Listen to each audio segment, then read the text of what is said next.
नमस्कार, मैं रवीश कुमार। 24 मार्च से लेकर 30 मार्च और अप्रैल के पहले हफ्ते तक भारत के न्यूज़ चैनलों और अखबारों में तबलीगी जमात को लेकर जो कवरेज हुआ है उसे फिर से पलटकर देखने की ज़रूरत है। इस कवरेज के बहाने झूठी खबरें और अफवाहों को हवा दी गई, एक समुदाय विशेष के खिलाफ नफरत और घृणा फैलाई गई। नतीजा ये हुआ कि अच्छे भले लोग भी सब्जी किससे खरीदनी है, बाल किससे कटवाना है, इसके लिए उसका मजहब पूछने लगे।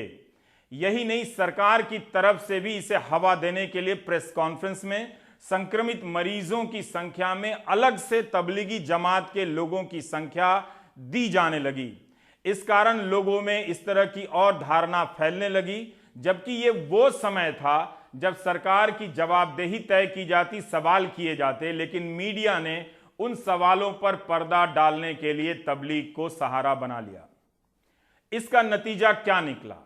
सांप्रदायिक सौहार्द और खराब हुआ और अंतर्राष्ट्रीय स्तर पर इन खबरों से हम सभी को शर्मिंदा होना पड़ा, अगर शर्मिंदा होते हैं तो।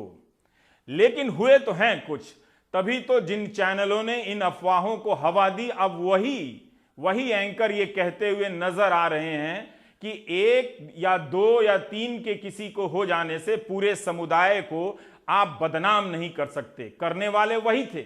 ये कोई ऐसी बात नहीं थी कि जो रिसर्च से निकलकर आज आई है, बल्कि पहले दिन से यह बात कही जा रही थी कि यह रोग किसी को भी हो सकता है। दिल्ली के सुल्तानपुरी सेंटर में कोरोना से ठीक हो चुके तबलीग के 4 सदस्यों ने अपना प्लाज्मा दिया है। 300 से अधिक तबलीग के सदस्यों ने दिल्ली सरकार के सहमति फॉर्म पर साइन किए हैं, जो प्लाज्मा दान करने के लिए तैयार हैं।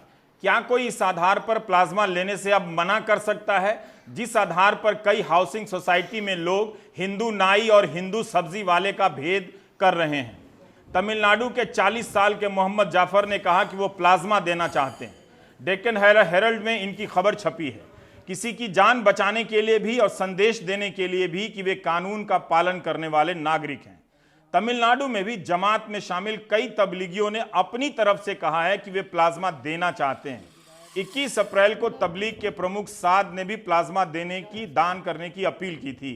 वैसे इन लोगों के खिलाफ ईडी में भी कार्रवाई चल रही है। सोचिए, जिन चैनलों पर तबलीग को लेकर अफवाहें फैलाई गईं, वो अब भारत का अंतर्राष्ट्रीय स्तर पर नुकसान कराने के बाद ढोंग कर रहे हैं जैसे कल कुछ हुआ ही नहीं। अब आते हैं तालाबंदी पर। तालाबंदी जब की गई तो उसके कुछ मूल उद्देश्य थे कि बीमारी के प्रसार को और उसकी गति को रोकना है, उसकी कड़ी को रोक देना है और इस समय का लाभ उठाते हुए अपनी मेडिकल तैयारियों को दुरुस्त करना है। हमारी मेडिकल तैयारी इन 21 दिनों में, 1 महीने से ज़्यादा समय में कितनी बेहतर हुई है। उन क्वारंटीन सेंटर से जो आ रही हैं खबरें, वो बता रही हैं कि हम अभी भी अपनी इस व्यवस्था को शिकायत मुक्त नहीं कर पाए हैं। उसे फोटो आप तस्वीर खिंचाओ, ट्विटर पर डालो नीति के तहत ही हम उसे एक तरह से बरत रहे हैं। जब प्रेस अपना काम करना बंद कर दे तो मरीजों के पास वीडियो बनाकर वायरल कराने के अलावा दूसरा हथियार नहीं बचा है। यूपी के इटावा के सैफई मेडिकल यूनिवर्सिटी से वायरल हुआ यह वीडियो बता रहा है कि हम अभी भी कोविड-19 को मजाक समझ रहे हैं। वार्ड के बाहर कचरा जमा है, बाथरूम में गंदगी बेखौफ फैली हुई है। यही नहीं, मरीज डॉक्टरों के न आने से लेकर भयानक लापरवाही की शिकायत भी कर रहे हैं। जांच करने गए अधिकारी ने भी माना कि मरीजों को समय से खाना नहीं मिल रहा है। सफाई कर्मी दिन में 1 बार आता है। यूपी से यह कोई पहला वीडियो नहीं है। बरेली और रायपुर से डॉक्टरों को वीडियो वायरल करना पड़ा था ताकि उनकी कोई सुन ले। रविवार को आगरा से जो वीडियो वायरल हुआ वो भयानक है। शारदा ग्रुप ऑफ इंस्टीट्यूशन के तहत रजिस्टर्ड हिंदुस्तान कॉलेज का यह वीडियो देखिए। पीपीई किट पहनकर गेट के बाहर से खाना और पानी फेंक रहा है। गेट के उस तरफ क्वारंटीन किए गए मरीज कैदियों की तरह हाथ निकालकर पानी का बोतल और भोजन का पैकेट खींच रहे हैं। देह से दूरी का पालन ध्वस्त हो गया है। मरीज एक दूसरे से धक्का मुक्की कर रहे हैं। यह वीडियो भी सही पाया गया है और ठीक करने का दावा किया गया है। एक वीडियो सस्पेंड कर दिया गया है। यूपी का वीडियो है तो इसे यूपी तक सीमित ना समझें। मरीजों ने कहां-कहां से क्वारंटीन सेंटर की हालत के वीडियो वायरल किए हैं, उनका हिसाब नहीं। जिस क्वारंटीन सेंटर को बनाने और चलाने में कुछ खास नहीं लगता, उसमें भी हम मुस्तैद नहीं हैं। 21 अप्रैल को आगरा के मेयर नवीन जैन ने मुख्यमंत्री योगी आदित्यनाथ को पत्र लिखा था कि आगरा कहीं चीन के वुहान जैसा ना बन जाए, आगरा को बचा लीजिए। तैयारियां जो हैं वो दिखावे के लिए हैं। इसका मतलब कोई व्यवस्था में अलर्ट कर रहा था, लेकिन फिर भी उस वक्त आगरा को एक मॉडल के रूप में पेश किया जा रहा था। यह उस आगरा से वीडियो आया है जिसके बारे में 11 अप्रैल को स्वास्थ्य मंत्रालय ने अपने प्रेस कॉन्फ्रेंस में अच्छा खासा समय देकर बताया कि कैसे आगरा एक मॉडल बन गया है। लव अग्रवाल ने बताया था कि कैसे 9 लाख लोगों का सर्वे हुआ, स्मार्ट सिटी कंट्रोल रूम है। दिल्ली में सुनकर वाकई लगा कि आगरा में कोई मॉडल बन गया है। उसके बाद आगरा की चर्चा गायब हो गई। 11 अप्रैल को जब आगरा मॉडल का जिक्र हुआ था तब वहां 92 मामले सामने आए थे और 1 मौत हुई थी। आज आगरा में संक्रमित मरीजों की संख्या 381 हो गई है और मरने वालों की 10%। में देखें तो आगरा में 11 अप्रैल से लेकर अब तक मरीजों की संख्या में 300% से अधिक की वृद्धि हो गई है। तो जो प्रेस कॉन्फ्रेंस में कहा जाता है वो जमीन पर जाते जाते काफी कुछ बदल जाता है। अब आते हैं वेंटिलेटर पर। आप जानते हैं कि भारत में संक्रमित मरीजों की संख्या उतनी नहीं है जितनी बताई गई थी, जितना अनुमान किया जा रहा था। शायद उतने वेंटिलेटर की भी जरूरत ना पड़े, लेकिन वेंटिलेटर का कितना इंतजाम हुआ है हम इसकी ताजा स्थिति से देख सकते हैं कि हमने तालाबंदी के दौर में अपनी मेडिकल तैयारियों को कितना दुरुस्त किया है। सुप्रीम कोर्ट ने सरकार ने जो स्टेटस रिपोर्ट दिया है उसका आंकड़ा मैं आपको बता रहा हूं। सरकार ने 52,094 वेंटिलेटर के ऑर्डर दिए हैं, जिनमें से 30 अप्रैल तक 10,500 वेंटिलेटर भारत पहुंचेंगे। 30 मई तक 18,000 वेंटिलेटर और 30 जून तक 20,000 वेंटिलेटर आ जाएंगे। 9 अप्रैल को स्वास्थ्य मंत्रालय के अधिकारी लव अग्रवाल ने कहा था कि 49,000 वेंटिलेटर के ऑर्डर दिए गए हैं। केंद्र सरकार ने राज्यों को 20,52,417 N95 मास्क दिए हैं और 2,83,910 PPE किट दिए हैं। यानी 30 जून तक सभी वेंटिलेटर नहीं आ सकेंगे। अच्छी बात है कि इसकी जरूरत उतनी नहीं पड़ रही है।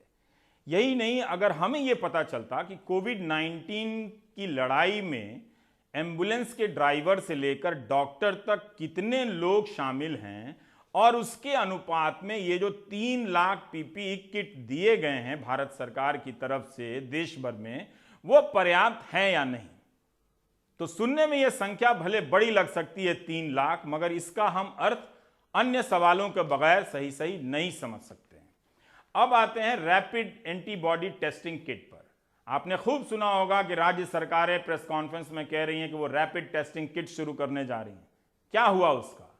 जब चीन से रैपिड टेस्टिंग किट मंगाया गया तो उसमें खराबी निकल गई और रोक देना पड़ा।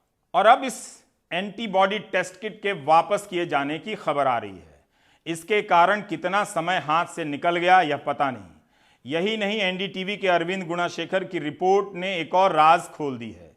इस राष्ट्रीय संकट की घड़ी में भी सरकार दुगने दाम में टेस्ट किट खरीद रही थी और सरकार को कोई दुगने दाम में टेस्ट किट बेच रहा था और मुनाफा कमा रहा था, जबकि उससे अच्छी क्वालिटी का किट दक्षिण कोरिया से कम दाम पर मिल रहा था।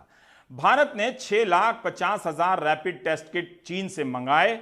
मैट्रिक्स कंपनी ने चीन से आयात किया। एक किट खरीदा 245 रुपए में, उसे लेकर अपने डिस्ट्रीब्यूटर रियल मेटाबॉलिक्स को दिया और भारत सरकार को उसने 600 रुपए में बेचा। जब तमिलनाडु सरकार ने एक दूसरे डिस्ट्रीब्यूटर के जरिए ऑर्डर दिया तो इन दोनों डिस्ट्रीब्यूटर में झगड़ा हो गया, मामला कोर्ट में चला गया। एक घटिया किट दुगने दाम में बेचे जाने का खेल अदालत के सामने खुल गया। शुरू से ही चीन के टेस्ट किट और दाम को लेकर विवाद हो रहे थे। छत्तीसगढ़ के स्वास्थ्य मंत्री ने ट्वीट किया था कि दक्षिण कोरिया से उनकी सरकार मात्र 337 रुपए में टेस्ट किट खरीद रही है। If not for these quality issues, government would have ended up paying 140% more than the value of these kits. Sources now tell NDTV that government is now focusing on procuring antibody kits with better quality from South Korean firms. With camera person Joseph, this is Arvind Gunasekhar for NDTV. क्या ये संख्या हमें आश्वस्त करती है कि हम तालाबंदी हटा सकते हैं, उसमें ढील दे सकते हैं या उसका स्वरूप बदल सकते हैं। स्वरूप हम बदल भी रहे हैं। राज्यों के स्तर पर हमें आंकड़े तो मिलते हैं कि महाराष्ट्र पहले नंबर पर है, उसके पीछे दिल्ली और गुजरात में कंपटीशन बना हुआ है। लेकिन अगर आप कुछ बड़े शहरों का आंकड़ा देखें तो पता चलता है कि भले ही कुछ जिलों में इसकी आहट ना हो, लेकिन उन बड़े शहरों में जरा भी हम ढिलाई नहीं बरत सकते हैं। उदाहरण के तौर पर अहमदाबाद में 12 अप्रैल की शाम संक्रमित मरीजों की संख्या 283 थी, लेकिन 26 अप्रैल को 2181 हो गई। 14 दिनों में अहमदाबाद में संक्रमित मरीजों की संख्या 670% बढ़ी है।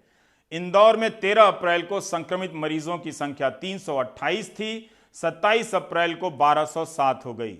14 दिनों में इंदौर में संक्रमित मरीजों की संख्या में 267% की वृद्धि हो गई। 14 अप्रैल को पुणे में 325 मामले सामने आए थे। 27 अप्रैल को वहां मामलों की संख्या 1319 हो गई। 13-14 दिनों के भीतर पुणे में 300 से अधिक प्रतिशत की दर से मामले बढ़े।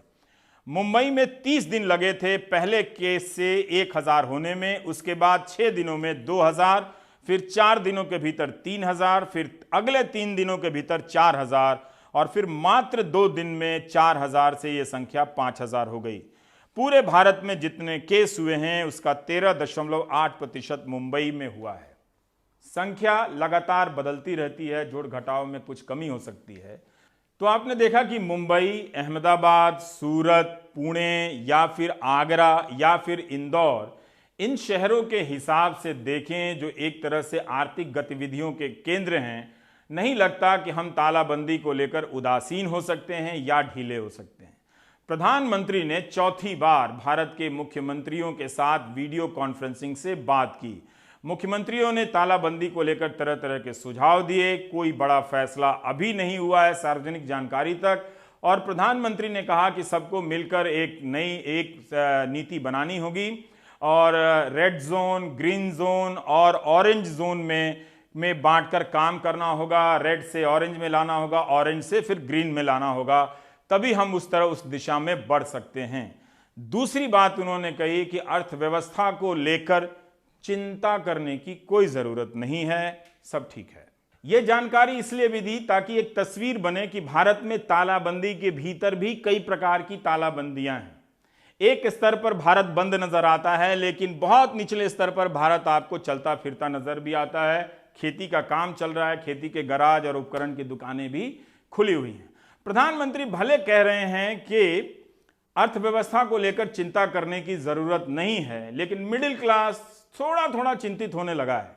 वो भले प्रदर्शन नहीं कर रहा है और ना ही अमेरिका के मिडिल क्लास की तरह चाहता है कि उसे $1200 मिले, ऐसी बात उसने कभी की भी नहीं, लेकिन फिर भी उसे फीस देने में दिक्कतें आ रही हैं, EMI देने में दिक्कतें आ रही हैं, क्योंकि नौकरियां चली गई हैं और सैलरी कम हो गई है।